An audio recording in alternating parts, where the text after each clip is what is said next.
All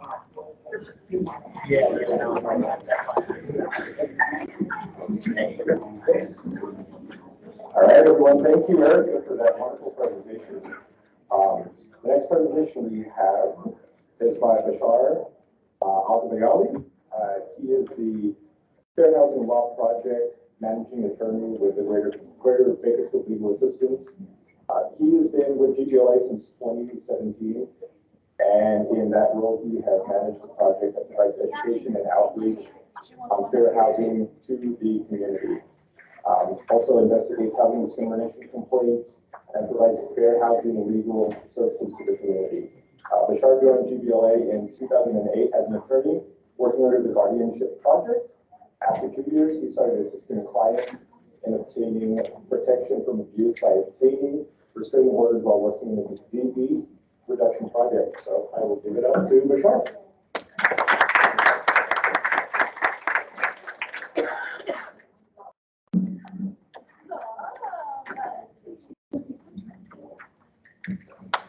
Good morning, everyone. Thank you for having me. Again, my name is Bashar, and I'm an attorney at Greater Bakersfield Legal Assistance. And I'm here to talk about fair housing. All right, let me see if I can.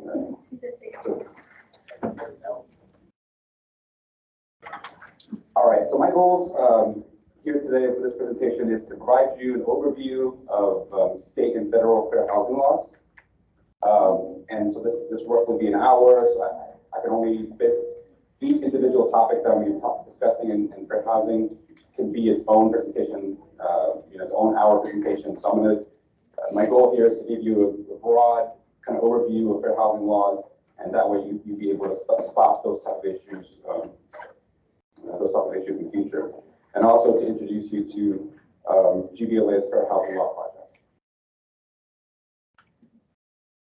So what is fair housing?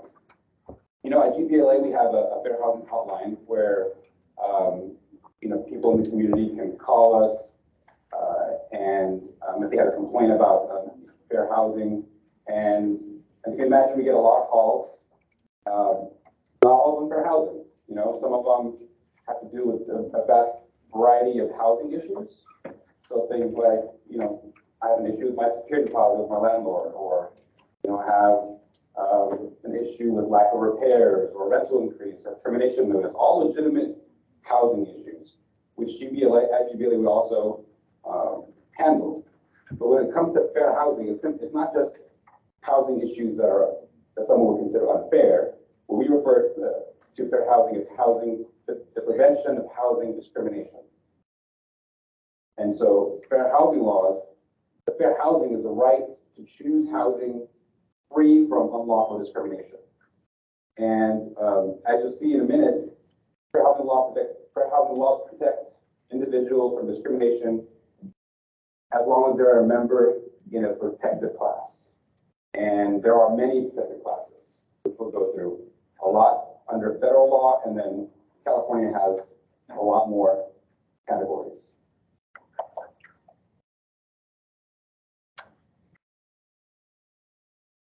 Just a brief history on fair housing. The Federal Fair Housing Act, that was passed in April 1968. And that was exactly 1 week after the assassination of Dr. Martin Luther King Jr. And so a lot of historians say had it not been for that assassination occurring, the Fair Housing Act likely would not have passed at that time. That kind of pushed Congress to pass the Fair Housing Act. Otherwise, it was just considered shelved. Initially, California had its own fair housing protections that predated the Fair Housing Act by about maybe 5 to 10 years before that.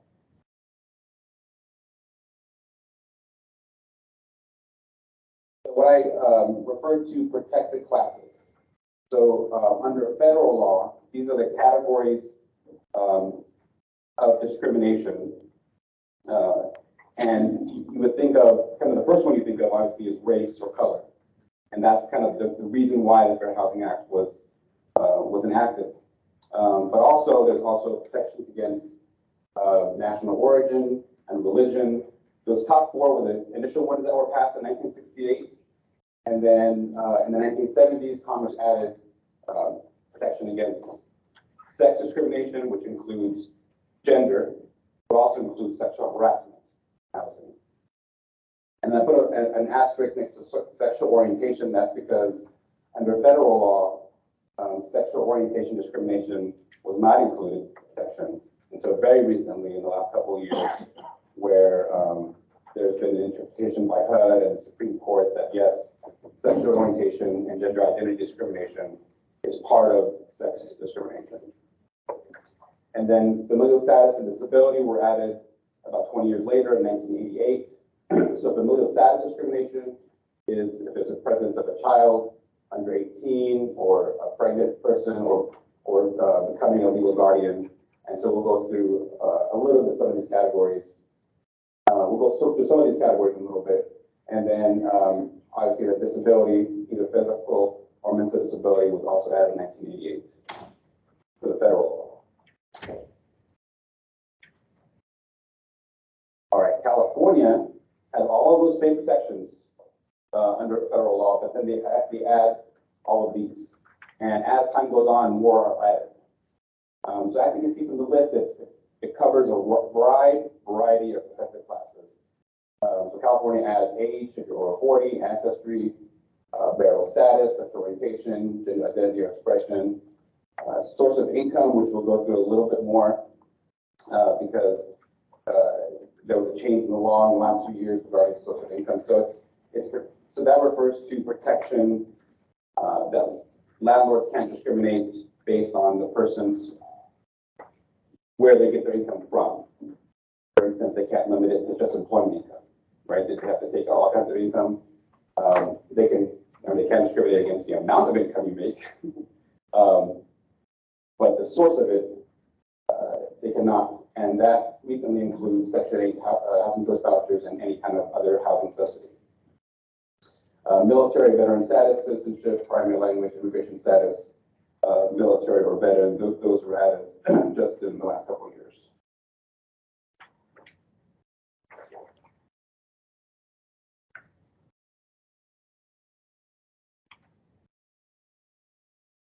So when I talk about fair housing, I'm going to refer to landlords and tenants, or housing providers and tenants, and that's because the vast majority of cases we see and that their complaints are filed on concerns the rental housing market. But fair housing laws actually apply across all parts of the housing industry. And so it applies in the sale of homes, obviously the rentals, it applies in an eviction context, terms and conditions of the residency, so people who already live in rental housing, discrimination can happen there, and there are protections against that. In the mortgage industry, insurance industry, it applies under municipality zoning laws and ordinances. If they are discriminatory, fair housing laws, there are protections in fair housing. Can you give an example of one, of something like that? Of the zoning Yeah. ordinance? So I think the cases that have come up usually has occurred when municipalities trying to zone certain maybe like group homes that house people with disabilities. Okay. And so if there are zoning laws that restrict where it can be located, things like that, there have been lawsuits against different cities and counties against laws that are like that. Another kind of context is there are like nuisance ordinances that say like you can only ask if you call the police so much times. I mean, we don't have that here, but there are other counties and cities in California, and that could, depending on how it's worded, could violate sex discrimination based on domestic violence. We'll go over it a little bit. It also applies in the appraisal market. So you may have heard in the last couple of years some news stories about home sellers who are African American or Black and got an appraisal, and then they did a test and changed the look of the home as it appeared like it was a white person who owned it, and got a different appraisal for a higher amount. There's been a couple of news stories like that, and many of them in Northern California. And so those are fair housing protections, and I think those are still pending, but it also applies. The point here is that it applies also in the personal market. Now, at GBLA, like I said, we've seen the cases we see are exclusively in the rental market, and that's just because that's just the cases we've seen.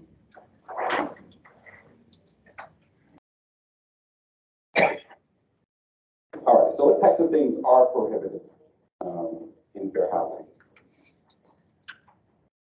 So, like I said, it applies in all parts of the housing industry. And initially, the thought for fair housing protections was because of the first one, discriminatory refusal to sell, rent, or lease. You don't see that too often these days. Basically, it's just a landlord or a seller of a home basically saying, no, I'm not going to rent to you. I'm not going to sell this place to you because you're a member of one of those categories that I mentioned earlier, usually race. But you don't, like I said, you don't see that happen too often anymore. But there's a lot of different areas that also apply. So falsely claiming a dwelling is not available for sale or rental or inspection when it is, and that's if the reason that happens is because of race, national origin, gender, familial status, then that's discriminatory. How do you prove that? That's a good question. Very difficult. It's someone said spies, so yes, that's one way. We call it fair housing testing, and it's a legitimate way to provide this kind of evidence especially for falsely claiming a dwelling not available when it is. And so you may have heard, we actually have one at GBLA testing program. So it's kind of like a secret shopper program, but for fair housing. So we have trained testers who we've trained to do this kind of work. They're volunteers, and they go out. We send them to a housing provider, and we don't do it randomly. We do it based on complaints that we received, or maybe some ad that we file with suspect. And so, for instance, if it's one based on race, then we'll send a black person and a white person, for instance, to the same housing provider, and they'll tell the housing provider they have the same income, qualifications. Roughly, they will qualify for the unit based on good credit, based on household size. The only difference would be the thing we're testing, so like race, or it could be disability, or whatever it is. And so then the tester will come back with the report, and we'll see, one, if there is different treatment, or was there different information given. Like I said, you won't see an outright refusal for one usually, but maybe they'll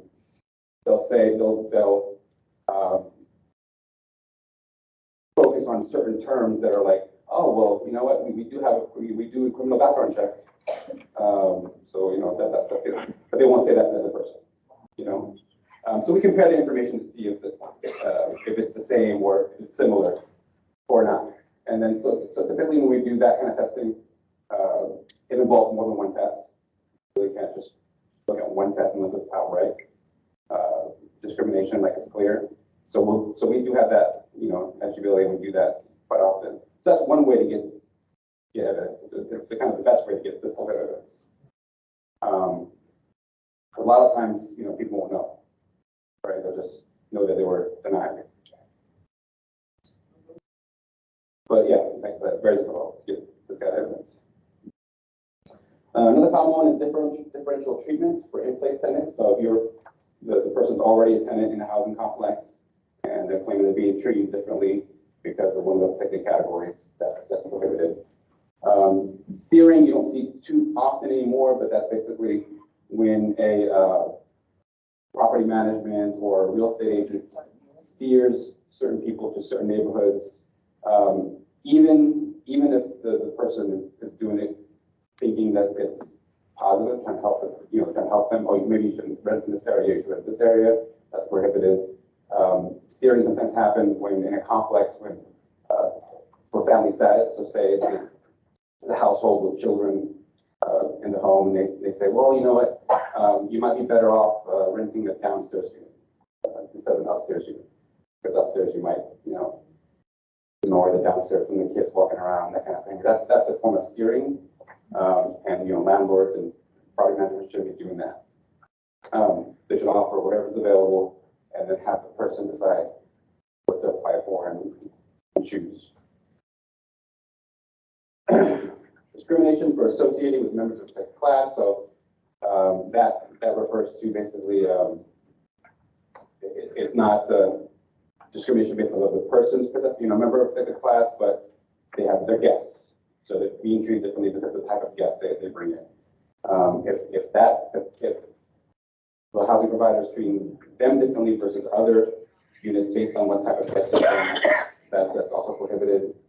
Discrimination in advertising. So again, you don't see this too often. Sometimes you will. You can't, landlords or real estate agents can't say, no kids, for instance.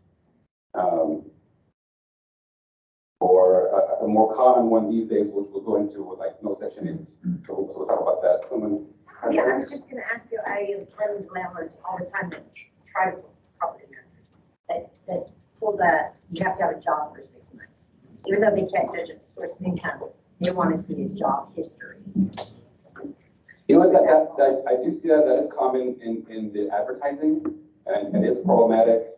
In my experience, that they'll say that, but they kind of maybe instinctively and not like will actually require, like if you have other sources of income that's not through employment, so through Social Security or public benefits. But a lot of ads do say 2 years employment or 6 months employment income. That's technically prohibited. They shouldn't be saying that because they are focusing on one type of income. Yeah. But when we tested that and produced somebody who has some other source of income that's not from employment, typically they say they'll accept it.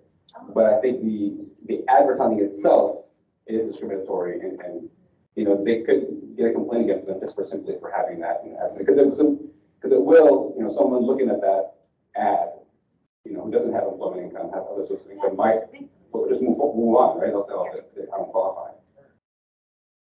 Must a property manager make an exception for a service animal if they're listing no animals? I will get into that because that is that's a big one. So I'll get into that. Actually, the next section.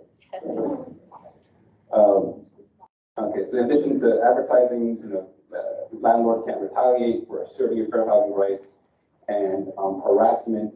If the harassment is due to membership in a protected category. So we get a lot of complaints about, landlords harassing me, or this other tenant of the landlords harassing me, and there are all laws against that.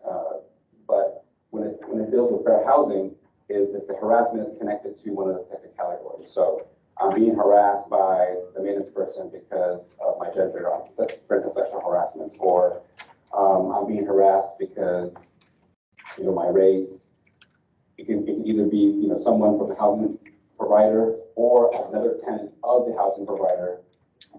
But there's one extra step is you have to complain to the housing provider, and if they do nothing, then that's a fair housing violation. And so we do see those types of issues sometimes. So now I'm just getting to some of the categories that I discussed. There we go. So these days, the number one category that we see, as well as the number of complaints that are filed, statewide and nationwide, have to do with disability discrimination. By far, the majority of fair housing complaints are due to disability. And here's kind of the definition of what a person having a disability is. There's a federal definition, there's a broader state definition. Even though the federal one is pretty broad, it's any physical or mental impairment, disorder or condition that substantially limits a major life activity. So we italicized the word substantially because in California, like I said, the definition is broader. It removes the word substantially. It's just any impairment that limits a major life activity. So like major life activities are, for instance, walking, breathing. Basically, it's pretty broad is the point. And things like having depression, anxiety can qualify as a person with disability. And then even having history of the condition or even being regarding as having the condition. So maybe the person is not disabled, but they're perceived as being having disability, and if they're treated differently because of that, that's also prohibited.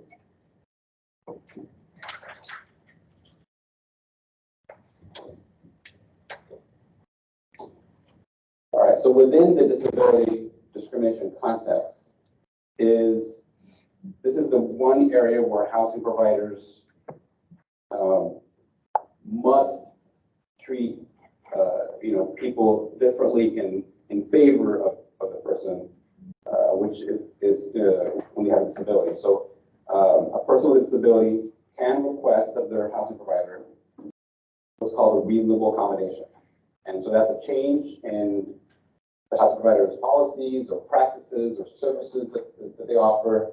And if that's necessary to afford the disabled person, an equal opportunity to use and enjoy a dwelling, then they can ask for that reasonable accommodation. And as long as it's necessary and it's reasonable, and there's a connection between the disability and what they're asking for, then landlords are required to grant that accommodation. So this will make more sense when we go through some examples. Okay.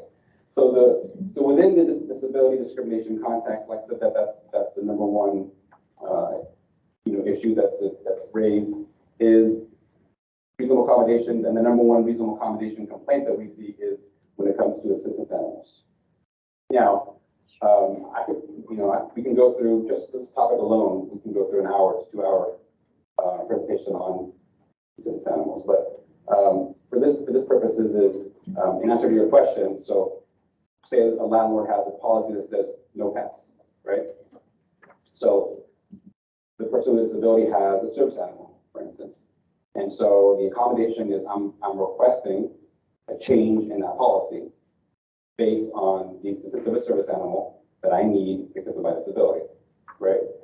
So landlords are required to accommodate that. And then it's just some rules. There's, they can't require a pet deposit or a pet rent. There's no breed, size, or weight restrictions. Sometimes it's not a no pet policy, but it's only small pets, right? Or if you have a pet, then only certain weights or certain breeds. Those rules don't apply when it comes to assistance animals. Now, the phrase I use here is assistance animal because in the housing context, it applies to service animals as well as emotional support animals. So a service animal is usually a dog that provides a particular service to the person with a disability. So this is kind of, think of like CI dogs, or, the dog is trained to do something for the person with a disability. Maybe they're trained to alert a person that they're about to have a seizure, or any variety of things. As long as they're trained, they don't have to be trained by a professional. As long as they can be trained by the person with a disability, then it's considered a service animal. And service animals, that applies in the housing context as well as under the EDA and out in public, like when you go to supermarkets and things like that. The difference for fair housing is assistance animals applies to emotional support animals. So this is an animal, usually a dog, doesn't have to be a dog, be a cat or a different kind of animal, a different kind of domestic animal that's not trained to do anything, but is there to provide a person with a mental disability emotional support, right? So it's a person with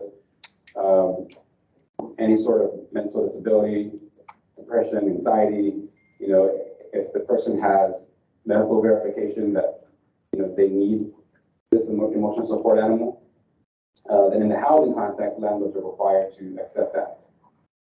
Again, there has to be some connection, and usually a landlord can require a sort of medical verification. Now, sometimes we get people come in and say, oh, well, I have documentation because I went online and I registered the dog as a service animal on this website.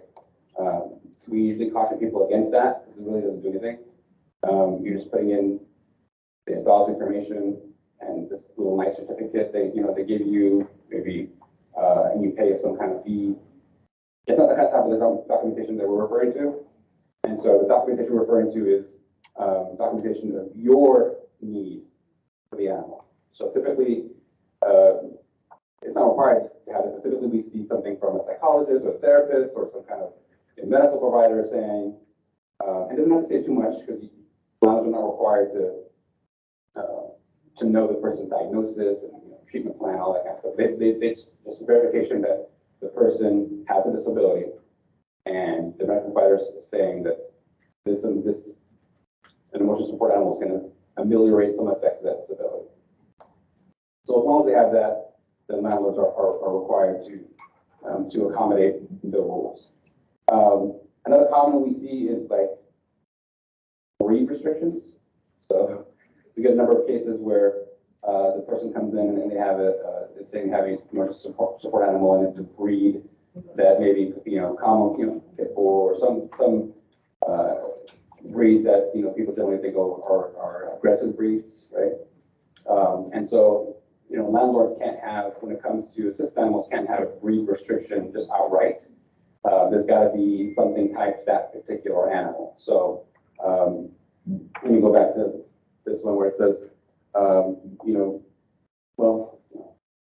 so whether the request is reasonable. So if that particular dog has had a history of aggressive behavior, no matter the breed, then landlords can generally say, well, we can't have that dog because of these things that happen. But can't just restrict it on the outset to say, because that breed is, aggressive, or sometimes they'll say like, my insurance won't cover it. And a lot of times it's not true once you look at it. Because even the insurance industry has to make an exception for an emotional support animal. Saw someone's hand up back there. Are you required to just on an application that you have? That's a good question. So if the application doesn't ask it, then no. The issue becomes when an application asks, like for instance, if the application asks, do you have animals? Like that broad of a question, then the person shouldn't lie, right? If they have an animal, then they have an animal. You have to say yes. Or if you say no, then it's a different problem. If you have an application, they can, deny you for that basis. The tricky part is what they ask, do you have pets, right? Because an assistance animal is technically not a pet, right? It's there to provide assistance with the person with disability, so it's not a pet. And so this is somewhat controversial. You might get a different opinion from a different attorney. I think you can truthfully say that you don't have pets. But it's better at that time to just ask for the accommodation, or shortly after you know that you're approved for the place, say, oh, by the way, I have this assistance animal and here's my documentation. That way they don't, falsely claim that deny you for other reasons, and it happens to be, the animal. But a lot of applications will say like, you have an animal, and you should say yes on that application. Or your person over there. So what if there's a suspicion that they might have rejected your application for that apartment or anything because of your circumstance? So I think in that instance, we go back to the testing, because it's not just limited to race. Like I said, we also do a number of testing for that particular issue. So instead of sending one African American, one white person will send someone who says they have a service animal or assisted animal, typically they say emotional support animal. A lot of times they'll accept service animals because people will understand, okay, service animal, but not so much in this emotional support animal. And then we'll send somebody who doesn't say they have one, and then compare to see if there's any difference in treatment, what they say, what the housing provider tells, the information they give to each person. So that's, really one of the only ways, other than, housing provider actually outright saying, I'm denying you because you have an assisted animal, which is rare, but it happens. Some housing providers don't know. But that's what we do, testing for that purpose. Is there a limit to how many service animals an individual can have? Man, you guys are asking all the right questions that we usually see. So, is there a limit? No, there's not a per se limit. but, the more if you have more than one, so 2, 3, then the person with disability has to show why, right? That there's a particular reason for the second and third animal, and sometimes it happens, right? A doctor will say, like, you can have it, say, well, a service animal, one that does a task for you, and you can have an emotional support animal. You have physical disability, mental disability, that makes sense. The issue comes when it's 3, 4, right? And so at some point, yeah, so yeah, when it comes to, when we see like 2 or 3, then you have to dig deep to say, okay, is there a legitimate way to say, like, this is required, this is necessary for the person with disability? Is there some kind of medical documentation to show that they perform different tasks or things like that? And so, yeah, like I said, there's no limit, but we look at it more closely. Question, I know that pit bulls are kind of frowned upon, when it comes to, living in houses, whatever. But when you're in the house already, so say you already moved in, when you decide to get a dog, pit bull you want, whatever, okay?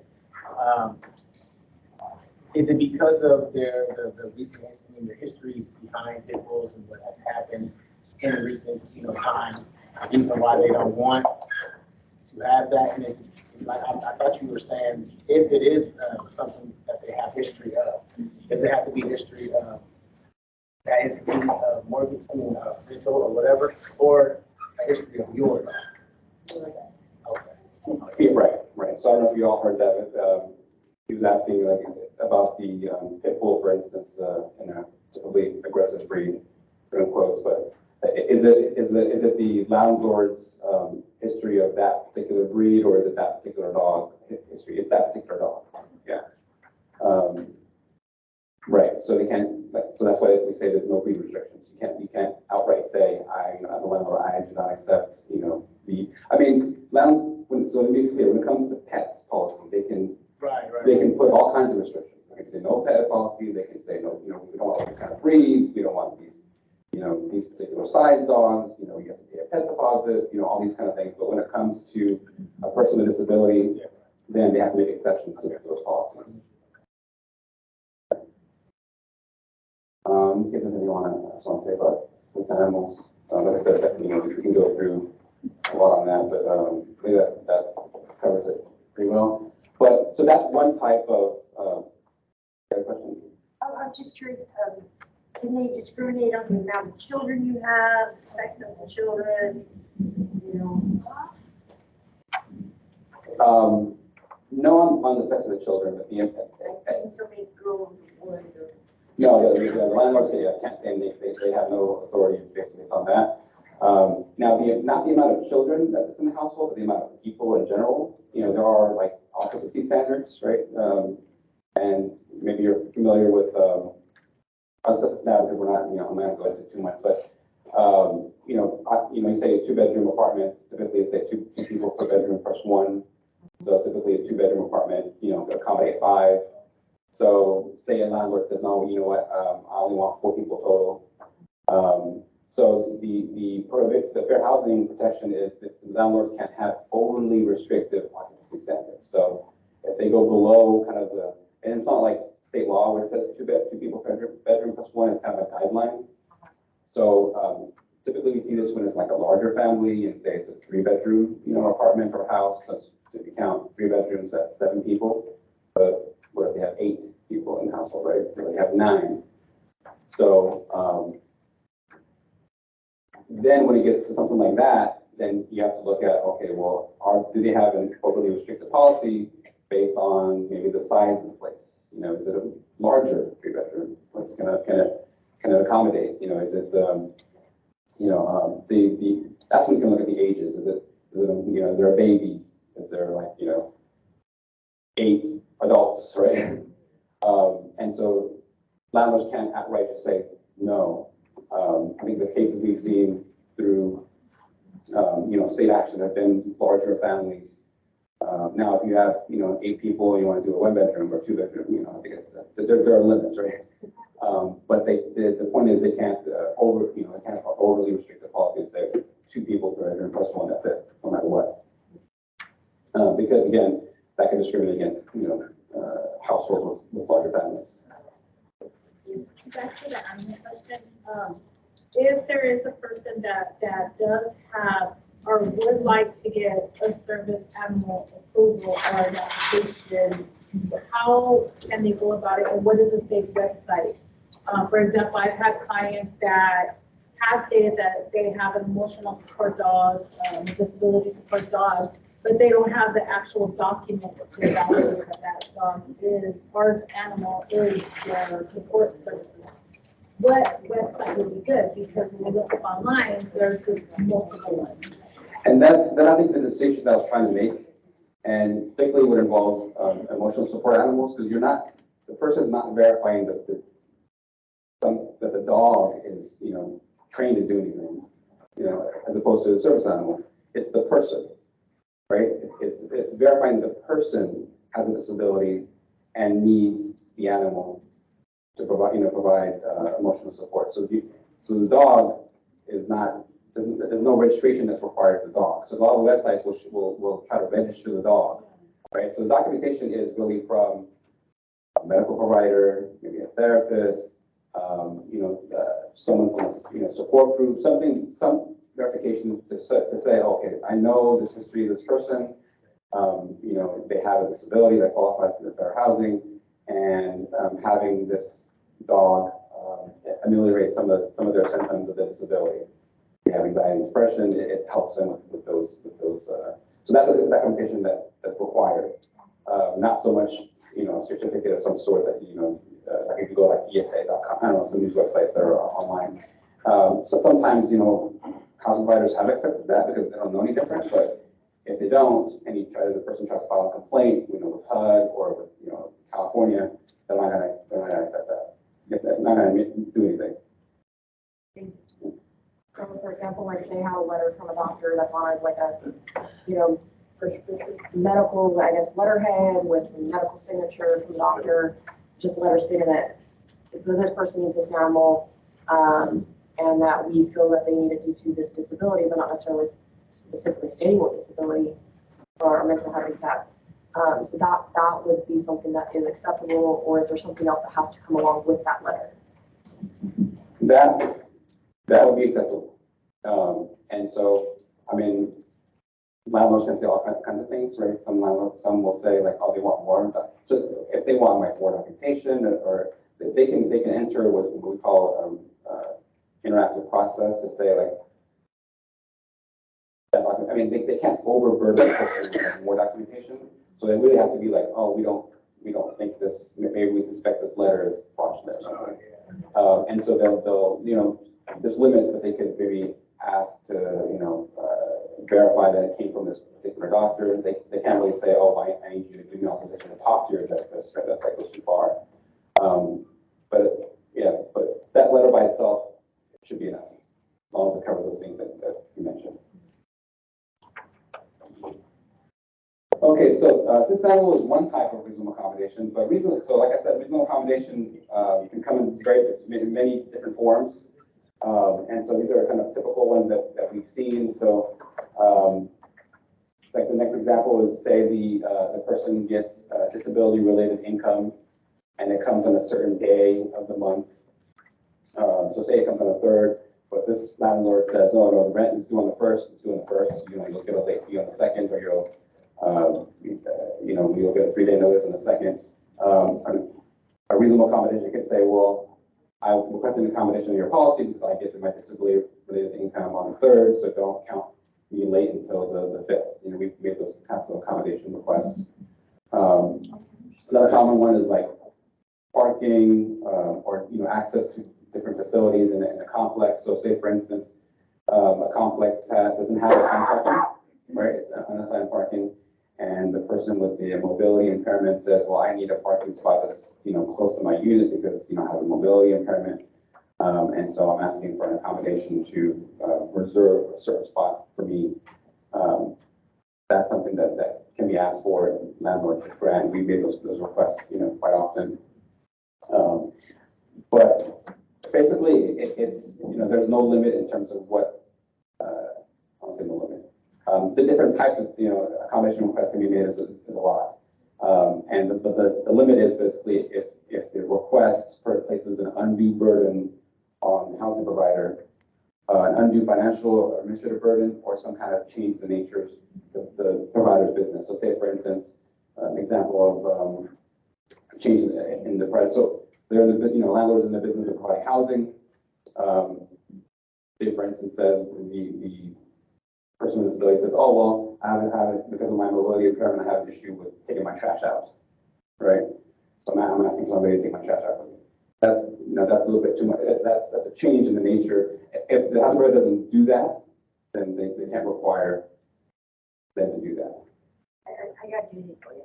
I had a landlord call me, his client or his tenant had an accident and she had a double amputation. She lived in a trailer, in one of his rental trailers, and she couldn't, oh no, she had one leg. She couldn't use the step to get into the trailer anymore, and he wanted to know if there was any way that we would build a ramp for her because she couldn't get into her house to come home. So would he be responsible for that, or would she be responsible for that situation? So that refers to the next slide, which is reasonable modification. So this is the distinct from the accommodation request, but this one is actually, you're asking for a change to the physical structure of something inside or outside the unit or some of the common areas to be able to have full use of the place. So this, wheelchair ramps, maybe changing, from doorknobs to levers because of, issues with some impairments, widening doors, lowering cabinets, so anything that you're asking that there's a physical change to the unit or to a common area. Typically, it's a ramp. And so for these things, landlords are required to allow reasonable modifications. But tenants usually have to pay for these modifications. Landlords are not required to pay for them. And so that's a common question we get. One exception is if the housing provider receives federal government funding, so like low-income public housing, project-based Section 8, some type of federal program that subsidizes that landlord, then they're required to pay for those modifications. But typically, it's a private landlord, private or not say private nonprofit, whatever. They don't receive government funding. The tenant is required to pay for those things, but the landlord can require, they have to allow, like I said, they can require it be done. You pull permits if a permit is required. They can mandate that it's done in a workmanlike, manner. They can't require to choose their preferred contractor, but now most of the time there is funding through the city and the county to help pay for some, modifications if the person qualifies, income-wise. And so the name escapes me right now, but the city has its own program and the county has their own home modification programs that might help pay. I think it's like a $5,000 limit in terms of what they'll spend, but can pay for ramps or some modifications that a person needs. And if there's an application, you got to buffer it income-wise, and you got to have permission from your landlord. So there's certain things, but most of the time they do have money for those in those programs. I think one's called Home. Yeah. But I mean, if you look up Google. I talked to Habitat for Humanity, and they do ramps for people, but she didn't qualify for something. Yeah. Some other questions? Yeah, so first I have a comment that maybe you can say whether it's true or false. So I heard that above or second floor apartments are usually cheaper than first floor. Is that true? I don't know if it's across the board that way. I know some housing providers, there is a difference in what they charge for rent based on which floor. But I don't know if it's across the board in terms of like this is the standard. I don't know. Okay, and my question, is there any type of legal protection for, say, a tenant who lives upstairs and they become, say they were 50% legally blind and then they become fully blind? They're requesting to be moved downstairs for accessibility. Say their rent upstairs was $850, and the landlord raised the rent for moving them downstairs. to anything unreasonable?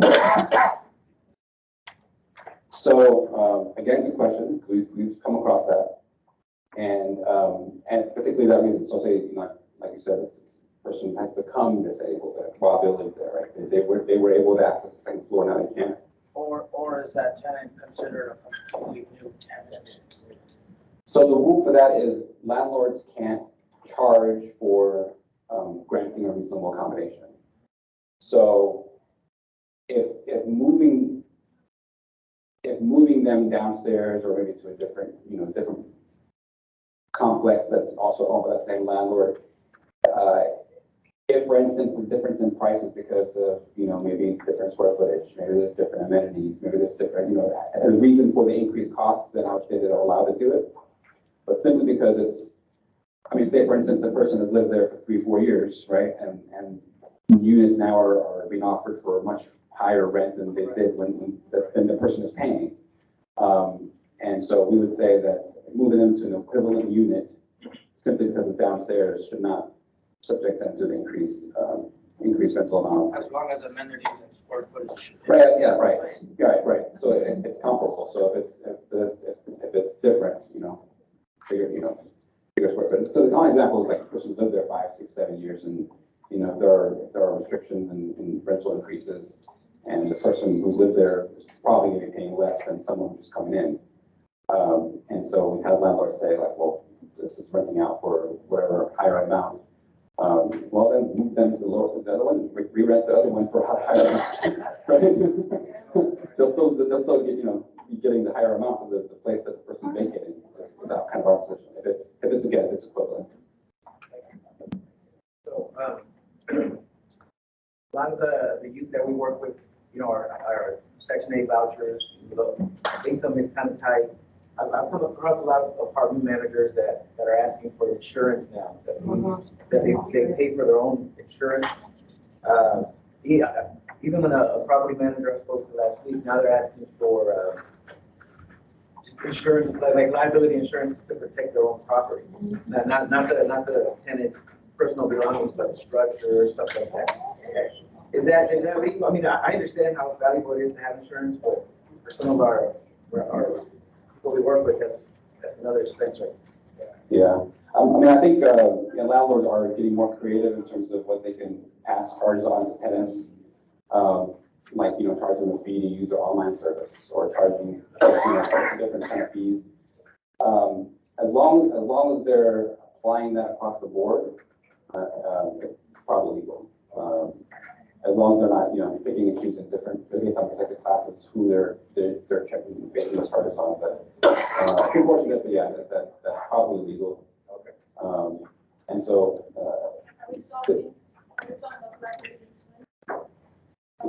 I think he was referring to liability insurance. Yeah.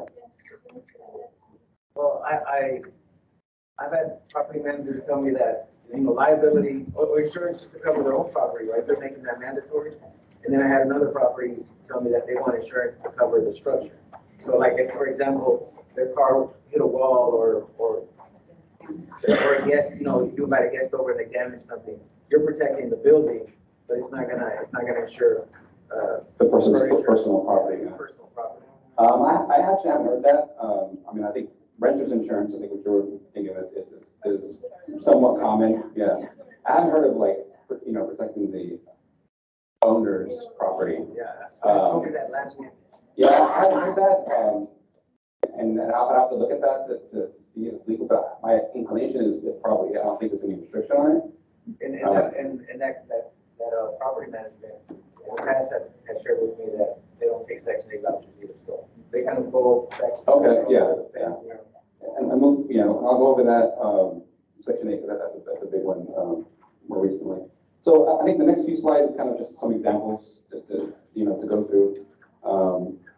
And so I'll go through them pretty quickly, but individuals the same way, so the landlord provided more leeway, so it's not just restricting people, but preferential treatment towards one member's protected class than others. That's illegal. We talked about the overly restricted occupancy limits. Landlord offers to not charge tenant rent if tenant will date landlord, so that's a form of sex. We come across that quite often. So that's a form of sexual harassment, which is sex discrimination.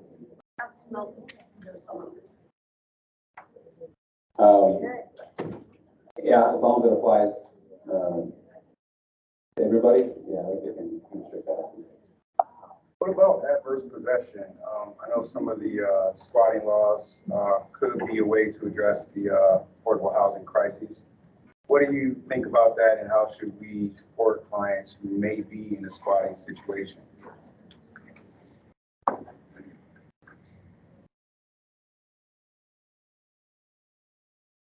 Okay. Well, if I think it probably doesn't. Unsheltered, maybe unsheltered, right? Yeah, it technically doesn't impact fair housing laws, but depending on whether say the police don't get involved, right? Like it's and it goes through an eviction process.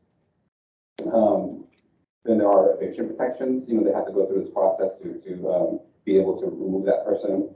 And we do, at GBLA, we do offer eviction defense. That's kind of one of our priorities, as much as we can. So if they're in an eviction, meaning they get some kind of notice to remove, and they go through the court process, then I think you can refer to us if they're in that stage. But generally, yeah, there is pockets of adding that as a category. Maybe person who's unhoused or who's homeless as a protection. It's not happening yet. So generally speaking, the deed holder, or title holder, couldn't remove that individual from the land prior to going through that process of court, or does that adverse possession stop once once they're trying to claim back their property? Now, do they have to be removed, or do they still have to go through that process? I'd say yes and no. It's if someone, if it's going to depend on whether the police, if it's like someone who's just got in there, right? It's happened yesterday or the day before yesterday or something, and the police are involved, and they might remove that person. But if someone who's lived there, maybe it wasn't the permission of the particular landlord, it was the permission of like the previous tenant that who vacated, or different scenarios where the police are not going to be, the police usually will say, well, this is a civil matter, go to court. I think it's going to depend on the exact facts, whether they have to go through the eviction process. But generally, if police are called and they don't do anything, then the landlord's option is to go through the formal eviction process to have the sheriff eventually, remove the person. Okay, so landlord continuously makes comments of a sexual nature to tenants. So this is again like sexual harassment. The first one is what we call quid pro quo, right? I reduce your rent. If you do this slight sexual favor for me, that happens. The other one is just sexual harassment, and creating a hostile environment. Again, that implicates sex discrimination. Let's see. So we talked about the ramp.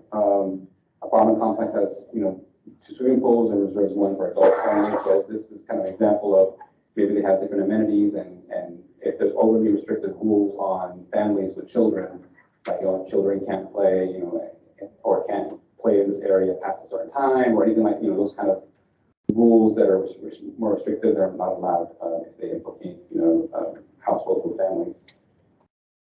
First example there, you turned quid or quo. Yeah, it's a Latin phrase. Quid, I mean, this for that is what it means. It's, I'm offering you this housing, either thing for this, date me or send me photos of a sexual nature, or, Essentially this for that. right, yeah, that's one form of sexual harassment. And so, we've come across those kind of tough cases, and if it's done based, from the housing provider, I don't know why, but typically it's a maintenance person. Cases that we've seen and cases that are filed, but that's a form of fair housing violation due to sex discrimination.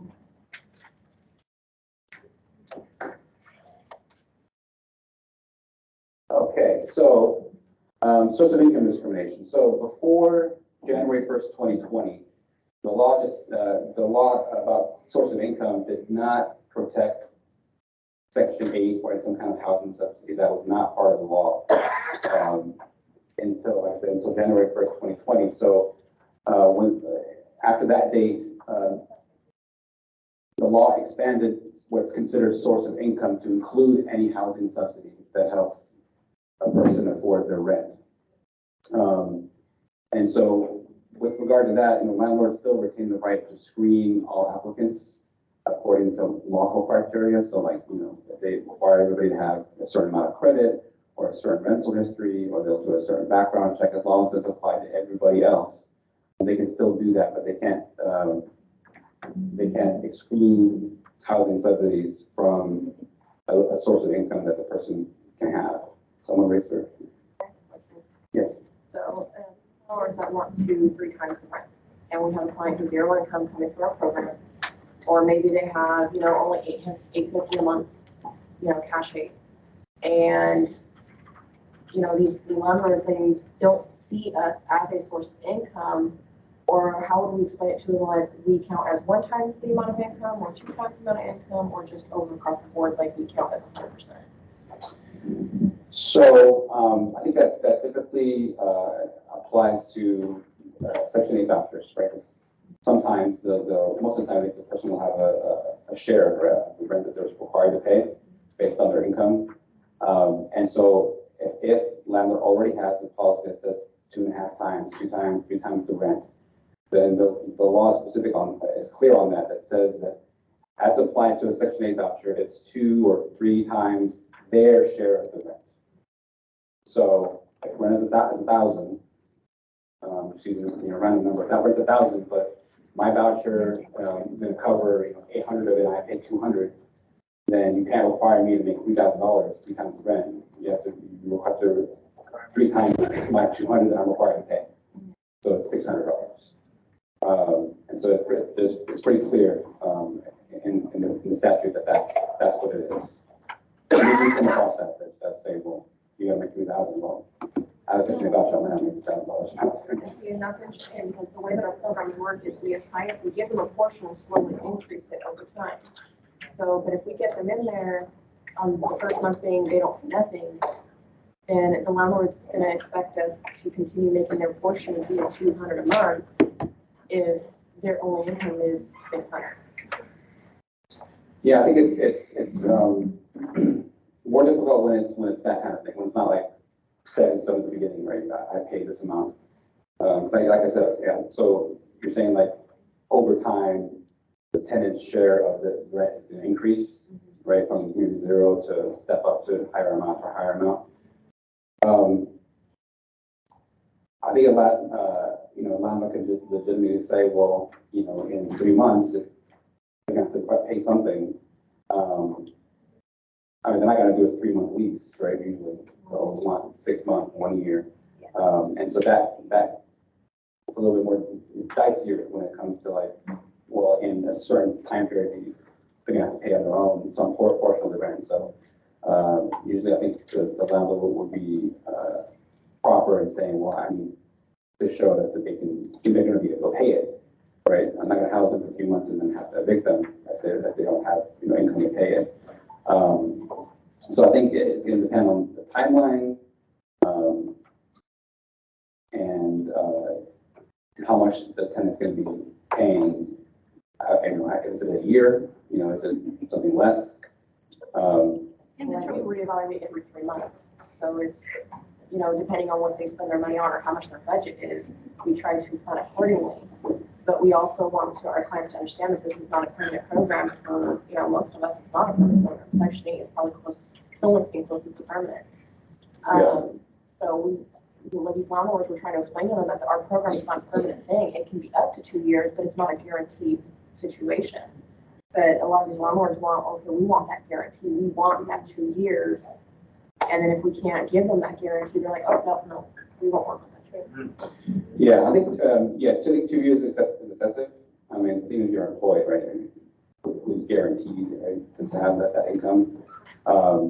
And so, unfortunately, there's not a clear-cut answer, I think. But I think there are situations where I think it would make excessive to say certain things, like 2 years of guaranteed income that they're gonna pay.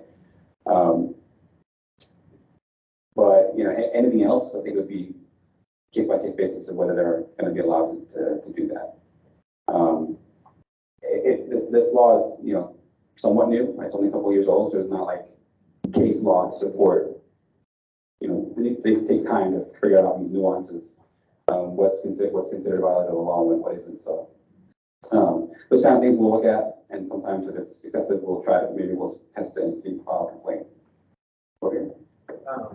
We had a landlord who wanted us to sign a statement, sign a contract that we would guarantee that we would pay for any eviction costs if it didn't work out. Yeah. So if they're doing that because of the person's source of income, which sounds like they are, right?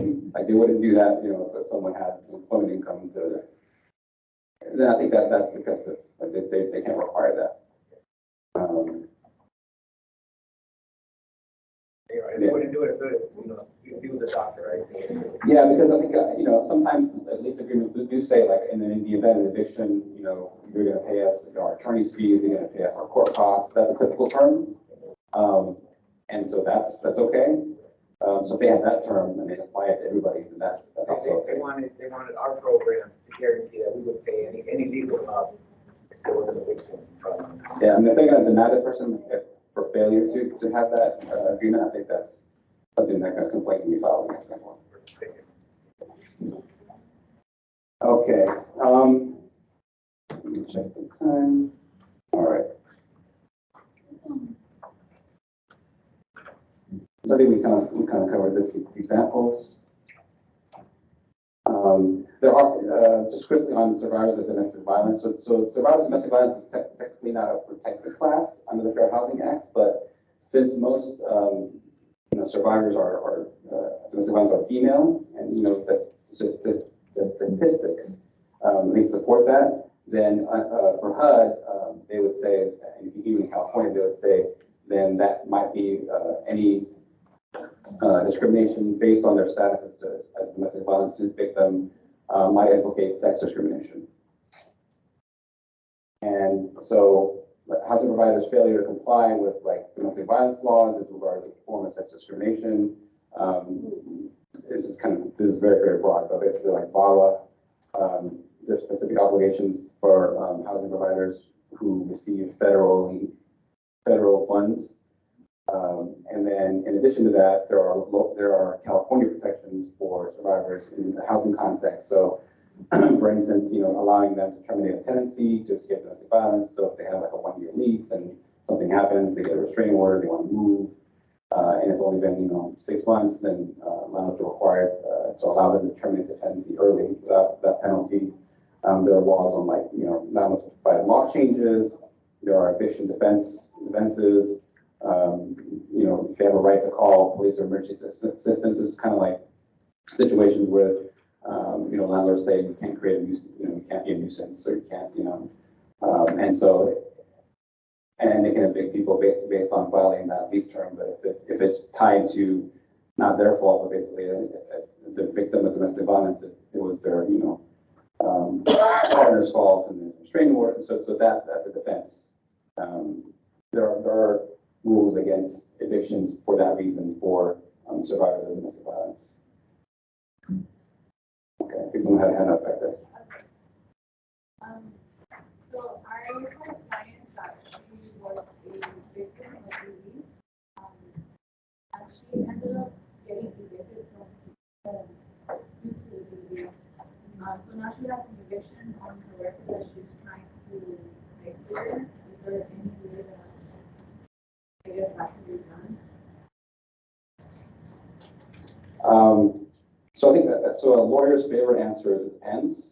That's what I'm going to say here, because there's a lot in there that depends on how she got the eviction, whether she just didn't file an answer, or she filed an answer and she lost. I mean, it depends on how the eviction came about in terms of the process,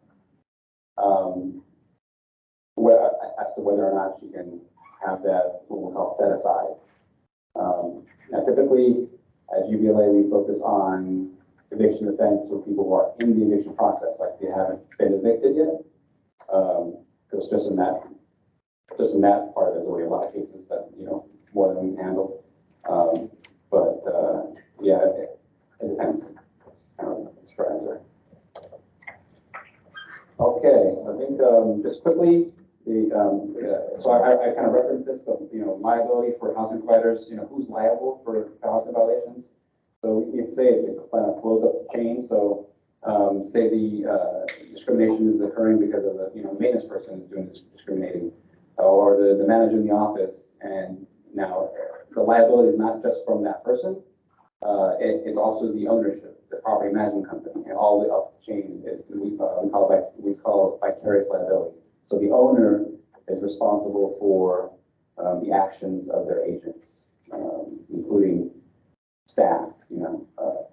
So typically, if it's a maintenance person, then we'll file a complaint against the maintenance person. The management company that employs them, the owner will hire them. So it goes up. It goes to the top of the chain for any person that's a duty to supervise. And also really quickly, so the consequences for any of these violations is typically, the person can sue, right? You can sue federal or state court. But more, I would say more realistically, or what happens more often is you can file a complaint with Housing and Urban Development Department, HUD. And there's a complaint process, and then California has their own through the Civil Rights Department, a complaint process that you file a complaint, and then they notify the landlord, and then goes through a person is assigned to investigate fair housing violations, and like I said, that's the process that goes with that. And then typically the remedy is fees, right? Is a monetary cost if there's a violation that's found that the housing provider would pay. And so at the GBLA for Housing Project, we provide community education and outreach. We do investigate complaints of housing discrimination, and I've already mentioned the testing program earlier.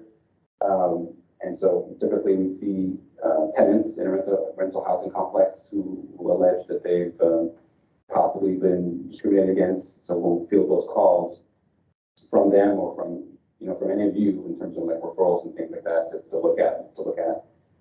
And then if we think that there's a possibility of housing discrimination, then we'll provide legal services to either file a complaint for them or do something else to help them with that situation. And I've already referred to this, but I'm in the Fair Housing Department, but usually also provides services for landlord-tenant issues.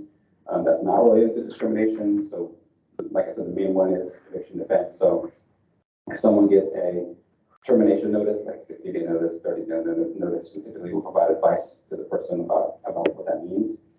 But if they get an eviction case, like something from court, eviction paperwork, then we provide a higher level of service, and so we'll look at that, and those move pretty quickly. So someone who's received those eviction paperwork, then they typically have 5 days to respond, or they get a default in an eviction. So, and it says that on the paper itself. So those, typically I think in current and throughout the state, like half of all eviction filings end up in default because people don't respond.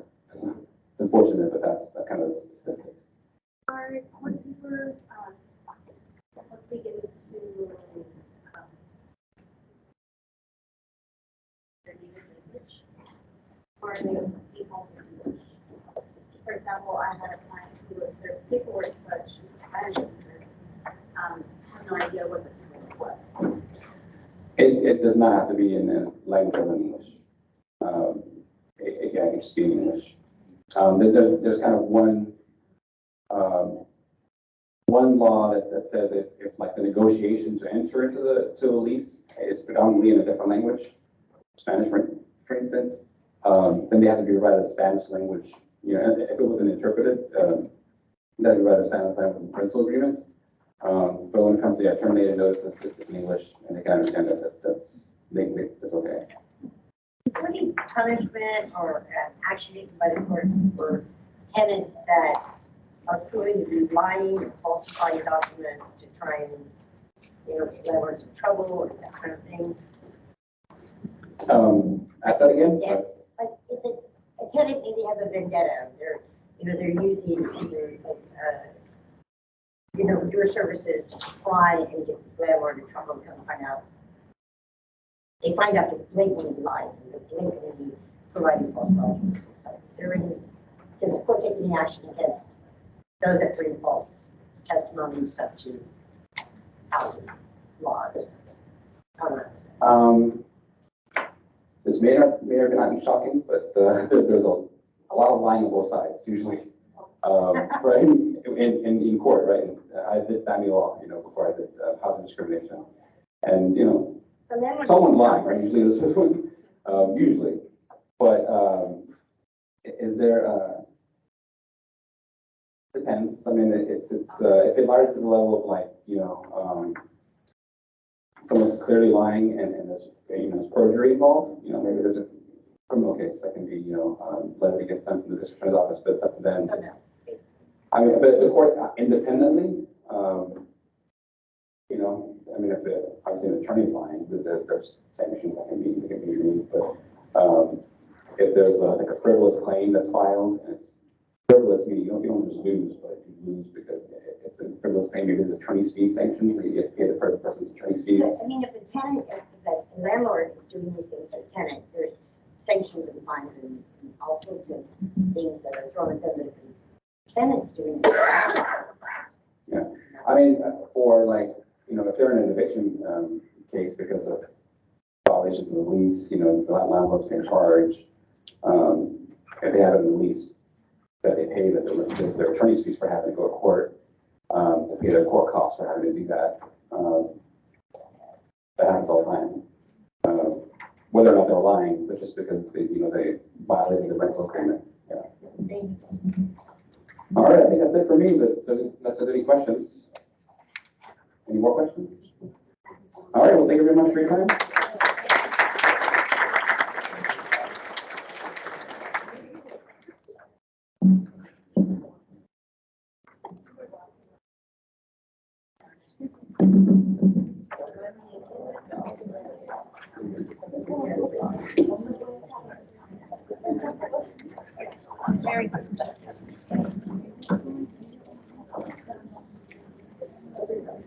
All right, everyone, we're gonna take like a maybe 5-10 minute break, and then when we get back from break, we are gonna do mainstream benefits presented by DHS.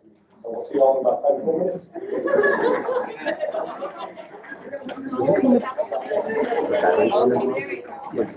Being red light.